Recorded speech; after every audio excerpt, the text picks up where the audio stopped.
Praise the Lord, hallelujah. യേശുവേ നന്ദി, യേശുവേ സ്തുതി. പ്രിയ സഹോദരങ്ങളെ, നോമ്പിൻ്റെ 16-ാം ദിവസത്തിലേക്ക് നമ്മൾ കടക്കുമ്പോൾ വചനം നമ്മളെ ഓർമ്മപ്പെടുത്തുകയാണ്. അവൻ നമ്മുടെ പാവപരിഹാര ബലിയാണ്. 1 യോഹന്നാൻ 2:2 വചനം.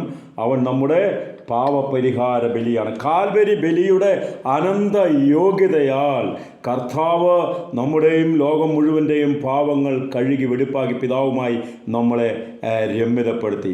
ഇതാ ലോകത്തിൻ്റെ പാവങ്ങൾ നീക്കുന്ന ദൈവത്തിൻ്റെ കുഞ്ഞാട്, ലോകത്തിൻ്റെ പാവങ്ങൾ വഹിക്കുന്ന ദൈവത്തിൻ്റെ കുഞ്ഞാട്. യോഹന്നാൻ 1:29 യേശുവിനെ നോക്കി സ്നാപയോഹന്നാൻ വിളിച്ചു പറയുകയാണ്. അതുകൊണ്ട് അനുദിനം ബലിയർപ്പിച്ചുകൊണ്ട് ലോകത്തിൻ്റെയും നമ്മുടെയും പാവപരിഹാരത്തിനായി നമുക്ക് പ്രാർത്ഥിക്കാം.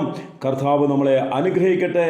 പിതാവായ ദൈവത്തിൻ്റെ സ്നേഹവും പുത്രൻ തമ്പുരാൻ്റെ കൃപയും പരിശുദ്ധാത്മാവിൻ്റെ സംസർഗാവാസവും നാം ഓരോരുത്തരോടും ഇപ്പോഴും എപ്പോഴും ഉണ്ടായിരിക്കട്ടെ. ആമേൻ.